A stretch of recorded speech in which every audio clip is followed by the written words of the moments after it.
जी sir. એક ખૂબ દુર્ભાગ્યપૂર્ણ હાદસો છે।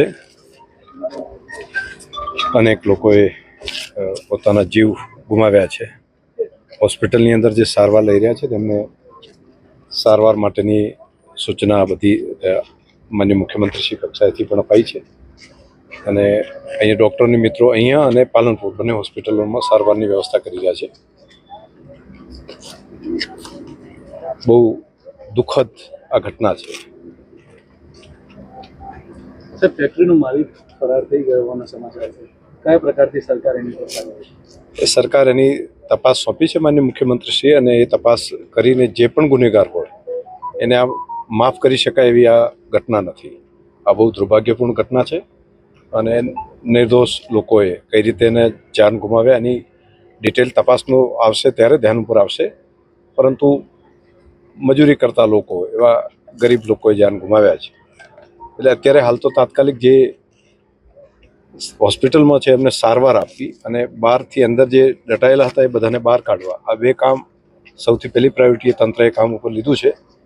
નગરપાલિકા, જિલ્લા કલેક્ટર તંત્ર, બાકીના ફાયરની ટીમ અને સ્થાનિક પ્રજાજનો બધાએ ભેગા થઈને આ કામની અંદર લાગ્યા છે અને અત્યારે પહેલી પ્રાયોરિટી મને લાગે છે કે હોવી જોઈએ। જે બનાવ બન્યો છે બહુ દુઃખદ છે। મેં આદરણીય સીએમ સાહેબને જઈને મારે વાત થઈ છે, સીએમ સાહેબે સૂચના આપી છે, તો આગળ સ્થાનિક કલેક્ટરશ્રી અને બધા જ અધિકારીઓની ટીમ તો આગળ કેટલાય ટાઈમથી કામ કરી રહી છે અને હું પણ દિશા મુકામે જઈ રહ્યો છું। બચાવની કામગીરી ચાલુ છે, કોઈ પણ દોષી થશે અને સરકાર છોડશે નહીં।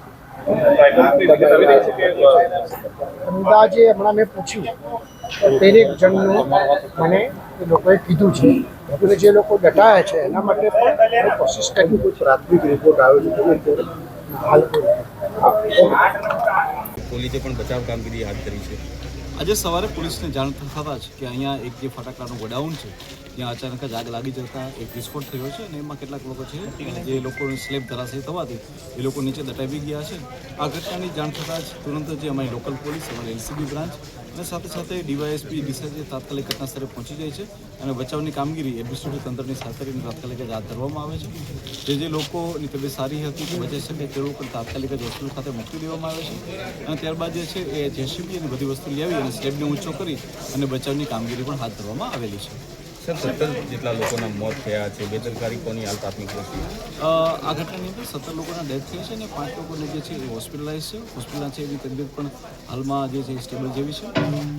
આ ઘટનાની અંદર જે વ્યક્તિએ જેનું ગોડાઉન હતું એ વ્યક્તિ દીપક સિંધી છે અને હાલમાં એના માટે અને એને કેવી રીતના વસ્તુ એની કઈ ટીમ હતી એમાં કોણ સ્ટોકિસ્ટ હતા અને ટીમો દ્વારા જે સઘન આની અંદર તપાસ કરવામાં આવી રહી છે અને આની અંદર જે બીજા કોઈ પણ બી આરોપી હશે એના એક પણ આરોપીને છોડવામાં નહીં આવે અને બધાને કડકમાં કડક સજા મળે અને ટૂંક જ સમયની અંદર આનો ચુકાદો આવે અને આની અંદર જે છે એ કન્વિક્શન થઈ જાય એ પ્રકારનું ચાર્જશીટ કરવામાં આવે। ગોડાઉન હતું તો પછી સ્થાનિક લોકોને એવું કહેવું છે કે અહીંયા ફટાકડા પણ બનતા હતા, અહીંયા ગોડાઉનમાં જે ફેક્ટરી ચાલતી હતી, તો આ બાબતે આના બાબત આપણે જણાવું કે પોલીસ તરફથી જે અભિપ્રાય માંગવામાં આવ્યો છે આનો અભિપ્રાય પણ નેગેટિવ છે, જેથી કરીને જો આ કોઈ પણ પ્રકારની ઇલીગલ રીતે ફટાકડા બનાવતો હશે, મેન્યુફેક્ચરિંગ કરતો હશે કે અહીંયા રાખી અને જે સ્ટોક કરતો હશે તો તેના ઉપર પણ કડકમાં કડક કાર્યવાહી કાયદેસરની કરવામાં આવશે।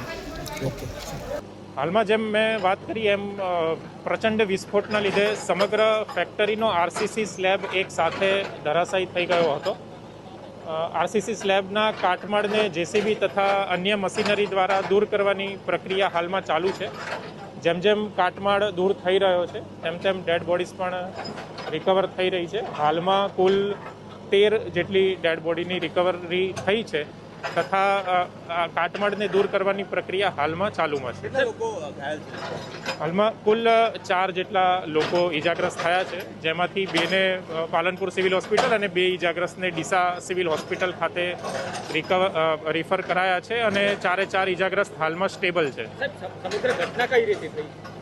અંદાજિત સવારે 9:45ની આજુબાજુ ફેક્ટરીમાં પ્રચંડ વિસ્ફોટ થયો હતો। વિસ્ફોટ એટલો બધો તીવ્ર હતો કે એક સાથે વિસ્ફોટ થવાની સાથે જ સમગ્ર ફેક્ટરીનો આરસીસી સ્લેબ નીચે બેસી ગયો હતો અને જે પ્રાથમિક દ્રષ્ટિએ જાણવા મળી રહ્યું છે તે મુજબ ત્યાં કામ કરતા મજૂરોના પરિવારો પણ અહીંયા જ રહેતા હતા. એથી એ જે પરિવારો છે એ સ્લેબ નીચે દટાયા હોવાનું પ્રાથમિક દ્રષ્ટિએ જાણવા મળી રહ્યું છે. નાના બાળકોના મોત થયા છે.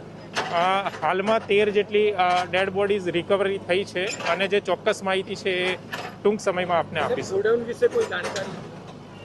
મેં જેમ આપને કીધું એમ અહીંયા આગળ ફટાકડા બનાવવાનું જે કામ હતું એ ચાલી રહ્યું હતું અને એ દરમિયાન વિસ્ફોટ થયો હોય એવી પ્રાથમિક માહિતી હાલમાં મળી રહી છે. અલગ અલગ ટીમો દ્વારા બાકીની તપાસ ચાલુમાં છે.